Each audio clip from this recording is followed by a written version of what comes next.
Hello friends, welcome to my channel. Friends, आप लोग का मेरे यूट्यूब चैनल में बहुत बहुत स्वागत है। मैं उम्मीद करती हूँ आप लोग स्वस्थ होंगे, मस्त होंगे, पढ़ाई लिखाई में व्यस्त चल रहे होंगे। पढ़ाई लिखाई में व्यस्त हो जाइए, आप लोग का सारा एग्जाम समय से होने वाला है। ठीक है। फिलहाल हम लोग ये क्या लेकर के, आप लोग कहोगे मैम ये प्रोजेक्ट 4 क्या है, तो जो लोग कल का क्लास देखे होंगे 1040 वाला, वो लोग तो तुरंत समझ गए होंगे कि मैम ये क्या है। ठीक है। मैंने आप लोगों से कहा था कि ये क्लास 9th का बुक है। किसका बुक है? क्लास 9th का बुक है। और ये कंप्लीट हो चुका है। तो आप लोग जानते हो, होम साइंस हो गया, साइंस हो गया, हर सब्जेक्ट में प्रयोगात्मक कार्य भी होते, प्रोजेक्ट वर्क भी होता है। तो ये कुछ बच्चों का इसमें प्रोजेक्ट वर्क दिया था, जो मुझे लगा कि आप लोगों को कराना चाहिए। कल मैंने आप लोगों को जितनी भी संस्थाएं होती, गूंज क्या होता है, फाउंडेशन क्या है, सारी चीज के बारे में मैंने जानकारी दिया था। अक्षय पात्र क्या होता है, शायद आप लोग ऐसा क्वेश्चन नहीं कहीं देखने को पाए होंगे। ठीक है। ये कब आया था? ये आज ही 10 बजे 10 PM पे, 10:40 PM 10:40 AM पे जो आप लोग का क्लास चलता है 10:40 AM पे, मैंने उसमें करा रखा था। उसका बचा हुआ जो पार्ट था, वीडियो लंबी हो रही थी, स्कूल से जाते वक्त मुझे थकान हो जा रही है, ज्यादा लंबा वीडियो मैं नहीं कर पा रही हूँ, इसलिए कल मैंने 55-56 मिनट की वीडियो आप लोगों का खत्म कर दिया था शूट करके। मैंने कहा था जो बचेगा मैं 6 PM पे आप लोगों को करा दूंगी। 6 PM पे आज यही वीडियो आया। ठीक है। तो आप लोग देख करके जहां कहीं भी नोट डाउन करना हो कर लीजिएगा। अभी देखते हैं कितने मिनट में ये क्लास खत्म हो जाता है। ठीक है। तो ये क्या है? प्रोजेक्ट नंबर 4 है। क्या इसमें दिया है?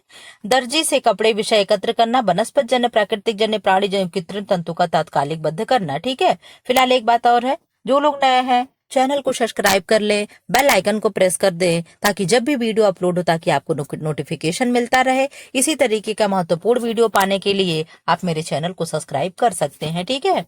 फिलहाल आप लोग क्लास को शुरू कर दें। थ्योरी क्लास है। ठीक, आप लोग कोई भागना नहीं। ठीक है।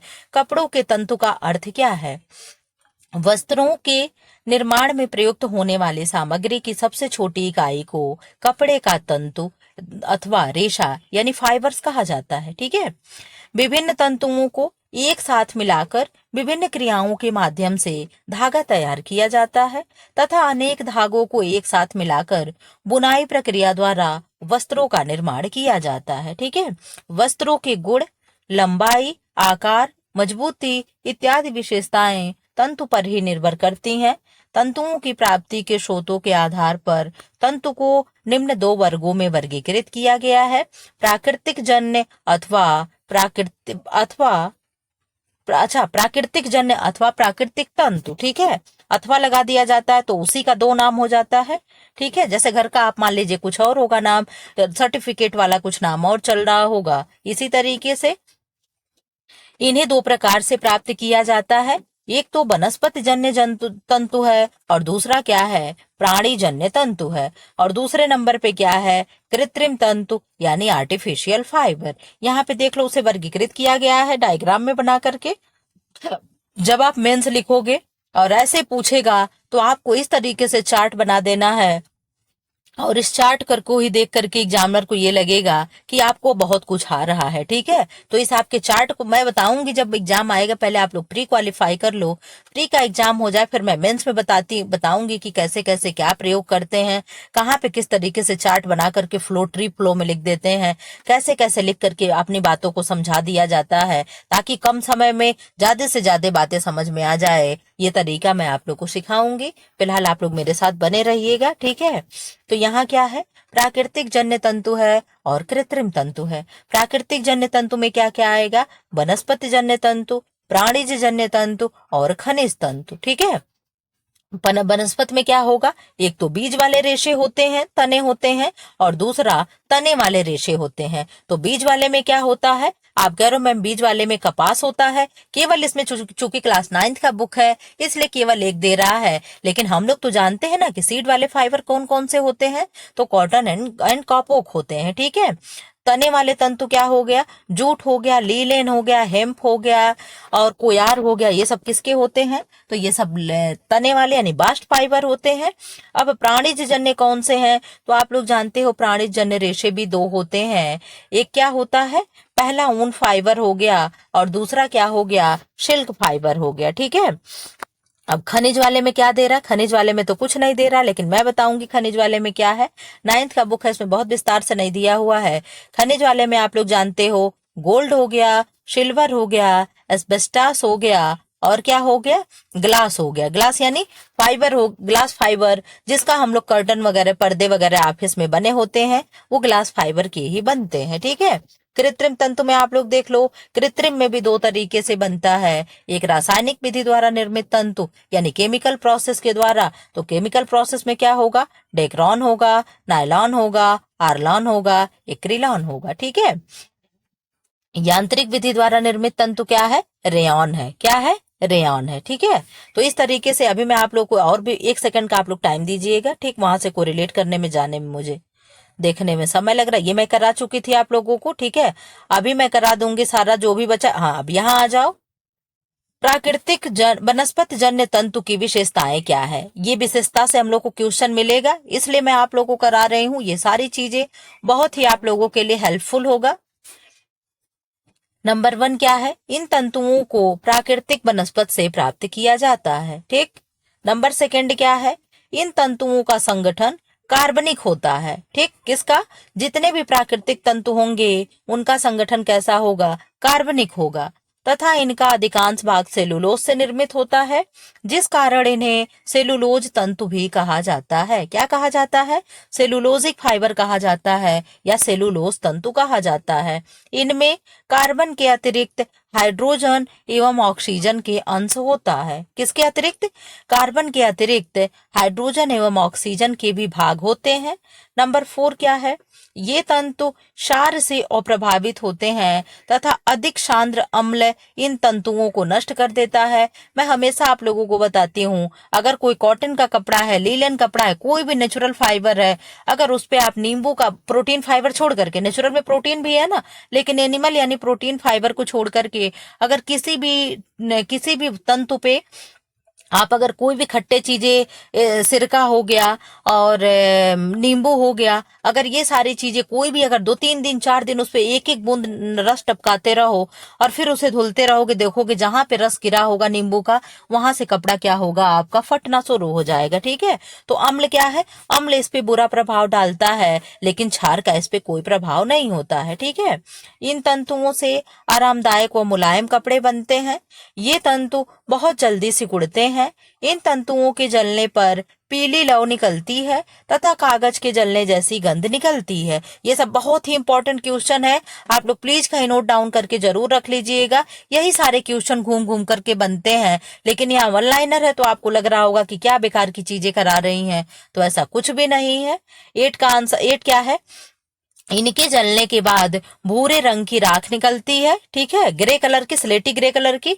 इनके अंतर्गत कपास के तंतु, जूट के तंतु, लिनन तथा हेम्प सम्मिलित हैं। इसके अतिरिक्त केले, अनानास तथा नारियल के पेड़ों से भी इन तंतुओं को प्राप्त किया जाता है। केले के भी फाइबर से सोच लो वस्त्र बनाए जा रहे हैं, जो भी बोरे वगैरह बनाए जा रहे हैं। क्या आप लोगों ने कभी सोचा होगा, अनानास हो गया, पीना हो गया, कोयार हो गया, ये सब क्या है, ये सब इन्हीं सभी से तो बनते हैं। अब इधर आ जाओ, प्राणीज जन्य तंतु है यानी एनिमल फाइबर कौन कौन से हैं, इनकी विशेषताएं निम्न प्रकार है।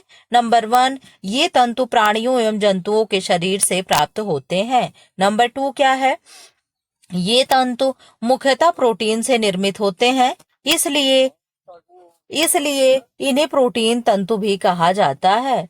इन तंतुओं में मुख्यतः भेड़, बकरी, खरगोश, लामा, लोमड़ी, ऊंट, घोड़े आदि के बालों से भी ऊन प्राप्त किया जाता है तथा रेशम कीट द्वारा रेशम प्राप्त किया जाता है। ये सब शामिल हैं। यानी प्रोटीन फाइबर में जितने भी एनिमल यानी जानवर से बालों से कपड़े बनाए जा रहे, रेशे बनाए जा रहे हैं, उनको क्या कहा जाएगा, उन्हें प्रोटीन फाइबर कहा जाएगा। ठीक है। ऊन के तंतु में 3 परत होती है। बाहरी परत रक्षात्मक परत होती है, मध्य परत कोर्टेक्स परत होती है एवं अंतिम परत मेडुला परत होती है। बाहरी परत का भी कुछ नाम होता है, आप लोग चाहे तो कमेंट बॉक्स में कमेंट कर सकते हैं। आप लोग बताओ ना बताओ, मुझे तो बताना ही है। बाहरी परत को क्यूटिकल कहते हैं। क्या कहते हैं, क्यूटिकल कहते हैं। एंड सेकेंड वाले परत को कॉर्टेक्स कहते हैं। देन लास्ट वाले परत को हम मेडुला कहते हैं। इनमें मेडुला वाली ऊन सर्वोत्तम होती है। कैसी होती है, सर्वोत्तम होती है। 5 नंबर क्या है, ऊन के तंतुओं में 40% carbon, 24% oxygen and 16% nitrogen, then 7% hydrogen तथा 4% गंधक होती है। ये बहुत ही इंपॉर्टेंट लाइन है, आप लोग इसको फोटो खींच करके रख लीजिएगा, कहीं भी नोट डाउन करके आप लोग रख लेना। ये very very very most important question है, ठीक है। ऊन के तंतुओं में प्रत्यास्थता व प्रतिस्कंदता का गुण पाया जाता है। ऊन के तंतुओं में ताप की संवाहकता के गुण का अभाव होता है। रेशम के तंतु मुख्यतः शहतूत व ओक के वृक्ष पर लगाए गए रेशमी कीट से प्राप्त किए जाते हैं। नंबर 9 क्या है, रेशम के तंतुओं में प्रोटीन, लिब्रियोल तथा सेरेसिन पाई जाती है। ये लिब्रियोन आप लोग जानते हो क्या है? इसके बारे में आप लोग नेट पे सर्च करके मुझे कमेंट बॉक्स में कमेंट कर देना, तो मैं भी जानूं आप लोग को कुछ मालूम है कि नहीं है।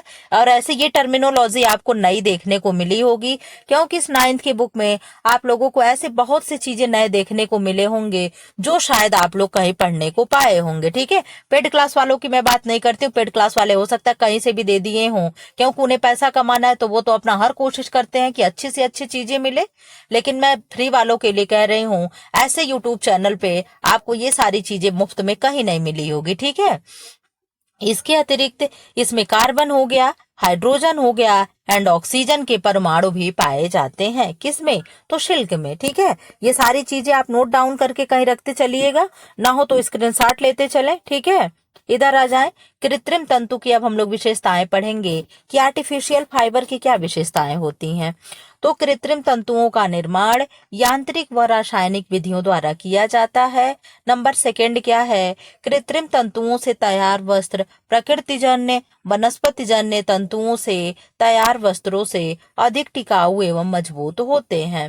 3 क्या है, यांत्रिक विधि द्वारा निर्मित कृत्रिम तंतु रेयान कहलाता है, जो मुख्यतः नाइट्रोसेलुलोज तथा कुप्रामोनियम रेयान द्वारा तैयार किया जाता है, ठीक है। ये सब क्या है, ये सब टाइप ऑफ रेयान है। रेयान के प्रकार कौन कौन से होते हैं? नाइट्रोसेलुलोज रेयान होता है, कुप्रामोनियम रेयान होता है, ठीक है। 4 का आंसर करते, रासायनिक विधि से तैयार तंतुओं को जादुई तंतु भी कहा जाता है। मैजिक फाइबर किसको कहते हैं? तो मैजिक फाइबर नायलॉन को कहते हैं। किस सदी का रेशा नायलॉन को कहते हैं और किस सदी का रेशा रेयान को कहते हैं? आप आंसर कर सकते हो कि आप कहोगे मैम 20वीं शताब्दी का चमत्कार हम किसे कहते हैं और 19वीं शताब्दी का चमत्कार हम किसे कहते हैं। आप चाहे तो कमेंट बॉक्स में आंसर कर सकते हैं। हम हमेशा बताते हैं कि 19वीं जगत का चमत्कार हम रेयान को कहते हैं और 20वीं जगत का चमत्कार जो है ये किसको कहेंगे? तो 20वीं जगत का चमत्कार जो होगा वो होगा नायलॉन होगा। क्या होगा? नायलॉन होगा, ठीक है। अब इसका आंसर कर दें आप लोग। अच्छा नहीं, 5 प्रश्न क्या है, आंसर बार बार आ जाता है। रासायनिक पदार्थों पर रासायनिक अभिक्रिया के परिणाम स्वरूप निर्मित तंतु रासायनिक तंतु कहलाते हैं। रासायनिक रेशों के निर्माण के लिए आवश्यक सामग्री हाइड्रोजन हो गया, ऑक्सीजन हो गया एंड कार्बन हो गया इत्यादि तत्वों के रासायनिकरण से प्राप्त की जाती है, ठीक है। 6 नंबर क्या है, नायलॉन, ऑरलॉन, डेक्रान तथा एक्रिलॉन आदि रासायनिक क्रियाओं द्वारा तैयार कृत्रिम तंतु हैं। इनसे तैयार होने वाले वस्त्र चमकदार, पक्के रंग वाले तथा सिकुड़न रहित होते हैं। क्या होते हैं? सिकुड़न रहित होते हैं। अब क्या है, स्वयं करें। ये बच्चों के लिए दिया हुआ है उदाहरण। तंतुओं का वर्गीकरण इस तरीके से, यानी कौन सा ऊन है तो क्या होगा? प्राकृतिक होगा। प्राकृतिक में भी क्या होगा? जानता होगा, इस तरीके से जानता होगा। हेम्प है तो क्या हुआ? तना वाला होगा। क्या होगा? तना होगा। अरलान क्या है? कृत्रिम होगा। रेयान क्या है? ये भी कृत्रिम होगा। एक्रिलिन क्या है? एलान क्या है? वो भी कृत्रिम होगा। कपास क्या है? ये क्या होगा? प्राकृतिक होगा। प्राकृतिक में भी क्या होगा? बीज वाला फाइबर होगा, ठीक है। इस तरीके से शिल्क हो गया। शिल्क क्या है? प्राकृतिक फाइबर होगा। प्राकृतिक में भी क्या हो गया? एनिमल हो गया, यानी जानता होगा। डेक्रान क्या हो गया? कृत्रिम हो गया। लीलन क्या हो गया? प्राकृतिक हो गया। प्राकृतिक में भी क्या है? तना वाला फाइबर हो गया। जूट क्या है? जूट भी प्राकृतिक है और प्राकृतिक में क्या है? तना होगा। क्या होगा? तना होगा। इस तरीके से अगर आपको भी मिले ऐसे करके तो आपको भी ये प्रैक्टिस करना चाहिए। ठीक है, जब भी आपके सामने आंसर होता है तो आप वहां कमजोर हो जाते हो। ठीक है, जब आपके सामने आंसर नहीं होगा और फिर आपसे लिखने के लिए कहा जाए, वहां आप अपने आप को मजबूती पाओगे। ठीक है, फिलहाल ये कैसा, इतने ही बस है क्या? देखते हैं कि पांचवा प्रोजेक्ट कहाँ पे है। ठीक है, प्रोजेक्ट नंबर 5। अच्छा, प्रोजेक्ट नंबर 5 उतना ही है। ठीक है, चलो खैर देखते हैं कहाँ तक दिख रहा। आधी चीजें तो इसमें कट गई है, खैर कोई बात नहीं है। देखते हैं क्या है। किशोरावस्था में संतुलित आहार, लड़कों में बी कॉम्प्लेक्स, यहाँ से छोड़ दो आप। ठीक है, इधर आ जाओ, ये पांचवा का ही है। आप इधर आओ। क्या है? नाक की स्वच्छता के लिए, आंखों की स्वच्छता के लिए, नहीं जी, समय सारणी। यहाँ आप देख लो, इसको मुझे पढ़ाना है। जल में घुलनशील विटामिन, वाटर सोल्यूबल विटामिन। इसमें देख लो, विटामिन के नाम है, क्या स्रोत है, कहाँ से मिलेगा, कार्य क्या है, और क्या है, अभाव में कौन से रोग होते हैं। ये बहुत ही इंपॉर्टेंट होने वाला है। आप लोग धैर्य बना करके केवल पढ़ते चलो। ठीक है, ये क्वेश्चन हो सकता है थोड़ा सा लॉन्ग हो जाए, क्योंकि मुझे इसमें अब ओहो सॉरी, मुझे अब इसमें सब आपको कंप्लीट करा देना है। ठीक है, कुछ भी छोड़ना नहीं है, सारी चीजें कंप्लीट करा देंगे। विटामिन बी, विटामिन B1, जिन्हें हम क्या कहते हैं? थायमीन कहते हैं। क्या कहते हैं? थायमीन कहते हैं। कहाँ पाया जा रहा है? स्रोत क्या है इनके? तो साबुत अनाज हो गए। साबुत अनाज मतलब खड़े अनाज होते हैं। ठीक है, अंकुरित गेहूं हो गया, फली यानी सेम हो गया, काष्ठ फल हो गया जिसमें बादाम हो गया। काष्ठ फल मतलब जो काष्ठ के अंदर हो, तो बादाम हो गया, अखरोट हो गया, आप लोग जानते हो एक अच्छे से खोल में होते हैं। मछली हो गई, सूखी मिर्च हो गया। कोई बता पाएगा कि सूखी मिर्च में विटामिन B1 होता है? ऐसे ही क्वेश्चन टफ बनाने होते हैं, तो ऐसे ही क्वेश्चन टफ हो जाता है। ठीक है, इसीलिए मैं कहती हूँ थोड़ा ही पढ़ो, बट विस्तार से आप लोग पढ़ो। लेकिन आप लोग विस्तार से पढ़ने के नाम पे आप लोग भाग जाते हो। दूध हो गया, मांस हो गया और रिष्ट हो गया, इन सब में विटामिन B1 पाया जाता है। इनके कार्य क्या है? कार्बोहाइड्रेट, वसा एवं अमीनो अम्ल के उपापचय में एंजाइम के रूप में ये कार्य करते हैं। इनके अभाव में रोग कौन सा हो जाता है? तो इनके अभाव में बेरी बेरी नामक रोग हो जाता है। इसमें होता क्या है? भूख का कम लगना या न लगना, वृद्धि में मंदता, पेशियां तथा तंत्रिकाएं क्षीण हो जाती हैं। किसके अभाव में ये हो रहा है? तो विटामिन B1 के अभाव में ये हो रहा है। ठीक है, अब क्या है? B2 यानी राइबोफ्लेविन, यहाँ पे केमिकल नेम भी साथ साथ देते आ रहा है। कहाँ पाया जाता है? तो मिल्क हो गया, पनीर हो गया, मांस हो गया, अंडे हो गए, फली हो गए। फलियां मतलब जो बीन्स हो गया, ये जो भी मतलब होते, बीन्स हो गया, सेम हो गया, मटर हो गया, सब क्या है? ये सब फलियां हो गए। अंकुरित गेहूं हो गया, मशरूम हो गया, हरी पत्तेदार सब्जियां हो गई। इनमें क्या पाया जाता है? राइबोफ्लेविन यानी विटामिन B2 पाया जाता है। इनके कार्य क्या है? राइबोफ्लेविन यानी विटामिन B2 के कार्य क्या है? तो आरबीसी के निर्माण में सहायक होते हैं, पहला काम। और दूसरा काम क्या है? FMN और FAD। आप लोग पढ़े होंगे। FMN क्या होता है? तो फ्लेविन मोनो मोनोक्यूलेटाइड एंड, और FAD फ्लेविन एडिनिन क्या है? Di dinucleotide. ठीक है, डाइन्यूक्लियोटाइड क्या है? Flavin adenine dinucleotide. ठीक है, ये क्या है? सह एंजाइम की तरह कार्य करता है। ठीक है, ये किस में उसमें काम करेगा? विटामिन B2 के साथ में सह एंजाइम के तरह कार्य करता है। इनके कमी से रोग क्या होगा? जीभ, त्वचा, जीभ आदि का फटना, जिसमें आप लोग पढ़ते हो कौन कौन से होते हैं? ग्लोसाइटिस होता है, ग्लोमेरुलस होता है। ये सब किसके कमी से होता है? विटामिन B12 की कमी, विटामिन B2 की कमी से। चिलोसिस होता है, ये सब कहाँ होते हैं? एंगुलर डर्मेटाइटिस होता है, यानी जीभ पे घाव हो जाना, ओठों के बीच से फट जाना, ओठों के साइड साइड से फट जाना, ये सब क्या होते हैं? कोई चिलोसिस है, कोई पता नहीं क्या शब्द नहीं आ रहा है, मैं भी बोली थी, दोबारा नहीं बोल पा रहे हूँ, मैं करा दूंगी किसी दिन। तो ये सब क्या होते हैं? ये सब एंगुलर डर्मेटाइटिस होता है। ठीक है, तो ये सब विटामिन B2 के कमी से होने वाले रोग हैं। ठीक है, इधर आ जाओ। अब क्या है, विटामिन B3 जिन्हें हम नियासिन या निकोटिनिक एसिड कहते हैं, ठीक है, कहाँ पाया जाएगा? तो ये भी साबुत अनाज हो गया, काष्ठ फल हो गया, फली हो गया, इष्ट हो गया, मांस मछली हो गया। कार्य क्या करेगा मैम? उपापचयी क्रियाओं के कोएंजाइम का घटक होता है। इसके कमी से कौन सा रोग होता है? तो पेलाग्रा वो हार्टनप नामक रोग हो जाता है। आप लोग पेलाग्रा तो पढ़े होंगे, लेकिन हार्टनप रोग हमको लग रहा है कि आप लोग नहीं पढ़े होंगे, तो आप लोग नोट डाउन करके रख लीजिएगा कि विटामिन B3 के कमी से क्या क्या रोग हो रहे हैं। पेलाग्रा हो रहा है और हार्टनप नामक रोग हो रहा है, ठीक है। विटामिन B5 में आ जाओ। क्या है? विटामिन B5 का केमिकल नेम होता है पेंटाथेनिक एसिड। क्या होगा? Pantothenic acid. कहाँ पाया जा रहा है? तो ईस्ट हो गया, मिल्क हो गया, पीनट हो गया, ग्राउंडनट हो गया, ठीक है, टमाटर हो गया, गेहूं हो गया, चना हो गया, शहद हो गया और तथा अंडपीत हो गया, ठीक है। इसके कार्य क्या क्या है? तो अमीनो अम्ल तथा कार्बोहाइड्रेट के ऑक्सीकरण में, स्वस्थ त्वचा और बालों के लिए यह TCA चक्र में कोएंजाइम ए बनाता है, ठीक है। इसमें इसके कमी से क्या होगा? तो डर्मेटाइटिस, शारीरिक वृद्धि कम होना, बालों का गिरना और बालों का सफेद होना, ये सब विटामिन B5 के कमी से होता है, ठीक है। अब यहाँ आ जाइए आप लोग। अब यहाँ पे जल, अच्छा जल में घुलनशील विटामिन ही चल रहा है, ठीक है, खैर कोई बात नहीं है। यहाँ क्या है? विटामिन B6 जिन्हें पायरोडॉक्सिन कहते हैं, कहाँ पाया जाएगा? तो साबुत अनाज हो गए, दालें हो गया, मटर हो गया, केला हो गया, सोयाबीन हो गया, मांस तथा सब्जियों में पाए जाते हैं। इनके कार्य क्या है? अमीनो अम्ल तथा प्रोटीन का उपापचय। अभाव में कौन सा रोग होगा? तो डर्मेटाइटिस होगा, इनीमिया होगा, मरोड़ पड़ना होगा, यानी कॉन्वुलेशंस होगा, मानसिक खराबी, कम वृद्धि आदि, ठीक है। इधर आ जाओ। विटामिन B7 क्या है? जिसे हम बायोटीन कहते हैं। अंडपीत हो गया, दूध हो गया, काष्ठ फल, शहद, मांस तथा मछली, इनमें पाए जाएंगे। कार्य क्या करेगा? कार्बोहाइड्रेट, प्रोटीन तथा वसा के उपापचय में हेल्प करेगा। इसके कमी से रोग क्या होगा? दुर्बल वृद्धि, मांसपेशियों के नियंत्रण में कमी, पाचन में अव्यवस्था, दुर्बलता तथा बालों का झड़ना, ठीक है।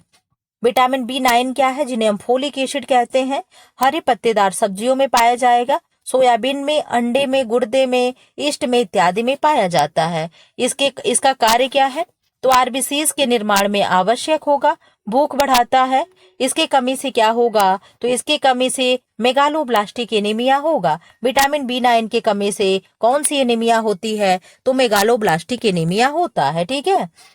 विटामिन B12 के बारे में आंसर कर दो। विटामिन B12 का केमिकल नेम साइनोकोबालामिन होता है। यह कहाँ पाया जाता है? तो यह स्पाइरुलिना जो एक शैवाल होता है, समुद्रों में पाया जाता है। जो भी अंतरिक्ष में, स्पेस में जाते हैं यात्री, वो लोग इसको लेकर के जाते हैं अपनी प्रोटीन की पूर्ति के लिए, ठीक है। पाया जाता है प्राणी स्रोत जैसे यकृत हो गया, मांस हो गया, मछली हो गया, अंडा हो गया, दूध हो गया। आप लोगों को मैं यहाँ एक चीज बताना चाहूंगी कि जो विटामिन B12 होता है, ये शाकाहारी भोजन में एब्सेंट होता है। कहाँ होता है? शाकाहारी भोजन में एब्सेंट होता है। ये केवल और केवल एनिमल सोर्स से ही प्राप्त होता है, ठीक है। यानी जितने भी एनिमल फूड होते हैं उन्हीं में ही विटामिन B12 मिलता है, शाकाहारी में ये एब्सेंट होता है, ठीक है। RBCs के निर्माण में, DNA के संश्लेषण में तथा तंत्रिका तंत्र के उचित कार्य करने में हेल्प करता है। इसके कमी से डिजीज क्या होगा? तो आप कह रहे हैं कि इसके कमी से परनीशियस एनीमिया नामक रोग होता है। क्या होता है? परनीशियस एनीमिया नामक रोग हो जाते हैं। अब इधर आ जाओ आप लोग। अब तक हम लोग देख रहे थे वाटर सोलुबल विटामिन, अब हम लोग देखेंगे फैट सोलुबल विटामिन, यानी वसा में घुलनशील विटामिन। तो नंबर 1 पे ए आता है। विटामिन ए की कमी से, विटामिन ए का पहले तो केमिकल नेम पढ़ लो। तो विटामिन ए का केमिकल नेम रेटिनॉल होता है। क्या होता है? रेटिनॉल होता है। स्रोत क्या क्या है? गाजर हो गया, टमाटर हो गया, हरी सब्जियां हो गई, पपीता हो गया, आम हो गया, दूध हो गया, मछली हो गया, यकृत तेल हो गया, यानी कॉड लिवर हो गया। ये सब क्या होते हैं? विटामिन ए के स्रोत होते हैं। कार्य क्या है इनके? दृष्टि में प्रॉब्लम होना, वृद्धि तथा उपकला ऊतकों के विभेदीकरण के लिए आवश्यक भूमिका। इसके अभाव में क्या होगा? तो अभाव में रोग होगा रतौंधी, यानी जिन्हें हम नाइट ब्लाइंडनेस कहते हैं। इसमें होता क्या है? शाम और रात को कम दिखाई देना, जीरोप्थैल्मिया, आंखों के कार्निया का कठोरीकरण, यानी आंखों का सूख जाना। तो केवल यही दो रोग तो होते नहीं है, आप लोग ट्रिक पढ़े होंगे कि र जी बी कंजी करनी के रे, आप लोग पढ़े हो ना। तो रतौंधी हो गया, जुरुपथैल्मिया हो गया, बाइटेट स्पॉट हो गया, कैरेटोमलेशिया हो गया, और क्या हो गया, और जीरोसिस कंजक्टाइवा हो गया, जीरोसिस कार्निया हो गया। ये सारे क्या है, विटामिन ए के अभाव में होने वाले रोग हैं। और कैसे रोग हैं, इनका क्रम यही है कि र जी बी कंजी करनी के रे, रतौंधी हो गया, जीरोप्थेल्मिया हो गया, बाइटेट स्पॉट हो गया, कैरेटोमलेशिया सबसे लास्ट में होता है, रतौंधी फर्स्ट होता है। ठीक है, तो ये इस तरीके से आपको भी लर्न होना चाहिए। विटामिन डी है, विटामिन डी भी फैट में सोलूबल होता है। इसका केमिकल नेम क्या है, तो कैल्सीफेरॉल है। कहाँ पाया जाएगा, मछली में, लीवर तेल में, सूर्य के प्रकाश में विटामिन डी पाया जाता है। क्या कार्य करता है, यह हाथों में कैल्शियम के अवशोषण में वृद्धि करता है। अगर विटामिन डी ना हो तो कैल्शियम का ऑब्जर्वेशन भी नहीं होगा। आप जिस तरीके से कैल्शियम इंटेक करोगे उसी फॉर्म में क्या होगा, कैल्शियम स्टूल के माध्यम से शरीर से बाहर निकल जाएगा, आपके शरीर में बिल्कुल भी कहीं भी लगेगा नहीं। ठीक है, तो हेल्प करता है तथा हड्डियों में नियंत्रित कैल्शियम निक्षेपण में सहायता करता है। इसके कमी से रोग क्या होगा, तो बच्चों में रिकेट्स यानी सूखा रोग होगा, हड्डियों का टेढ़ा मेढ़ा होना, वयस्कों में ऑस्टियोमलेशिया होना या अस्थि मृदुता होना, इसमें हड्डियां छीड़ व लचीली हो जाती हैं। ऑस्टियोमलेशिया हो गया, ऑस्टियोपोरोसिस हो गया, बोलेक्स हो गया, पिजन चेस्ट हो गया, रिकेटरी रोजरी हो गई, ये सब विटामिन डी एंड कैल्शियम की कमी से होने वाले डिजीज होते हैं। ठीक है, इधर आ जाओ आप लोग। फिर क्या है, विटामिन ई है। विटामिन ए का केमिकल नेम होता है टोकोफेराल। टोकोफेराल इस कहाँ कहाँ पाया जाएगा मैम, क्या स्रोत है विटामिन ए के, तो सब्जियों का तेल हो गया, अंकुरित गेहूं हो गया, सनफ्लावर ऑयल हो गया, एग हो गया, एंड वनस्पति से वसा जो भी मिलती है उनमें विटामिन ई होता है। इसका वर्ग क्या है, तो प्रतिऑक्सीकारक की तरह कार्य करते हैं, प्रजनन अंगों के सामान्य कार्य करने के लिए भी आवश्यक होते हैं, आरबीसीज की संरचना और शरीर की पेशियों को संभालने में भी हेल्प करते हैं। इनकी कमी से रोग क्या हो जाता है, तो इनकी कमी से प्रजनन विफलता होती है, यानी स्टरलिटी नामक रोग हो जाता है। बंध्यता जिन्हें हम कहते हैं, बच्चा पैदा करने में सक्षम नहीं हो पाते वो स्त्री और पुरुष, पेशियों की दुर्बलता होती है, एंडेनीमिया हो जाता है। ठीक है, अब क्या है, विटामिन के। विटामिन के 3 व्युत्पन्न रूप हैं, vitamin K1, vitamin K2 and vitamin K3। तो विटामिन K1 को क्या कहेंगे, उन्हें हम फिलोक्विनोन कहते हैं। विटामिन K2 को हम क्या कहेंगे, तो विटामिन K2 को मेजाक्विनोन कहते हैं, एंड विटामिन K3 को मेनाडियोन कहते हैं। क्या कहते हैं, मेनाडियोन कहते हैं। इस तरीके से आपको भी चीजें जानकारी लेती चलनी है। ये क्वेश्चन बहुत ही कम लोग देखे होंगे, मैं ये जानती हूँ आप लोग 3 रूप तो जानते हो बट उनका नेम नहीं जान रहे होंगे। तो ऐसे मेरे साथ अगर इस तरीके से जानकारी भरे प्रश्न को देखना है तो मेरे साथ जुड़ करके तैयारी कर सकते हैं, चैनल को सब्सक्राइब कर सकते हैं।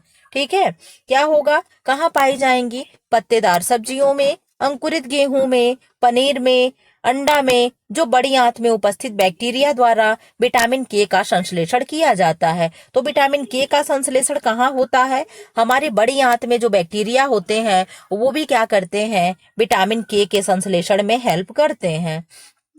इनके कमी से क्या होता है, तो इनके नहीं, ये कार्य क्या करते हैं, रुधिर का थक्का बनाते हैं, ब्लड क्लॉट करने में ये हेल्प करते हैं, और क्या करते हैं, अधिक रुधिर स्राव को रोकते हैं। ठीक है, इनके कमी से रोग क्या होगा, तो रुधिर का जमने में विकार हो जाएगा, यानी ब्लड क्लॉट नहीं होगा। ठीक है, इस तरीके से आप लोग देख लो। अब यहाँ आ जाओ, विभिन्न स्तनधारियों के दूध का संगठन देख लें। चाहे तो आप लोग स्क्रीनशॉट इसका बना सकते हो कि 100 ग्राम अगर दूध हो तो उसमें क्या क्या पाया जाएगा, कितना फैट होगा, कितना ग्राम प्रोटीन होगा, कितना ग्राम कार्बोहाइड्रेट होगा, कितना ग्राम खनिज तत्व होगा, एंड कितना ग्राम ऊर्जा यानी कैलोरी होगा। आप लोग इसका स्क्रीनशॉट बना लें, क्योंकि मैं पढ़ाऊंगी नहीं, बस आप स्क्रीनशॉट रख लें। माता के दूध में वसा 3.9 है, प्रोटीन 3.1 है, कार्बोहाइड्रेट 6.6 है, और वसा 0.1 है, और ऊर्जा क्या है, 55 कैलोरी है। इस तरीके से आप स्क्रीनशॉट ले लें। अब यहाँ देख लो, खाद्य वर्ग व उनसे मिलने वाले पोषक तत्व। ठीक है, यही मैं करा करके रहने दे रही हूँ क्योंकि वीडियो आपका लंबा होते जा रहा है, आधा घंटा हो गया। जो दूसरा पार्ट बचा होगा तो मैं किसी और दिन करा दूंगी। ठीक है, मंडे को मैं अपलोड कर दूंगी। फिलहाल ये इतना देख लो, चाहे रहने दो, मैं इसे एक ही में समराइज करते हुए मैं दूसरे पार्ट में लेकर के आऊंगी। ठीक है, फिलहाल ऐसे वीडियो पाने के लिए चैनल को लाइक करें, शेयर करें एंड सब्सक्राइब करें। कैसे वीडियो लग रहे हैं, क्या क्वेश्चन की क्वालिटी है, क्या स्टैंडर्ड है, आप लोग जरूर कमेंट बॉक्स में बताना। किस तरीके से वीडियो आप लोगों को मैं ला करके कुछ करा सकती हूँ कि नहीं करा सकती हूँ। फिलहाल ऐसे वीडियो पाने के लिए चैनल को लाइक करें, शेयर करें एंड सब्सक्राइब करें। Thanks for watching.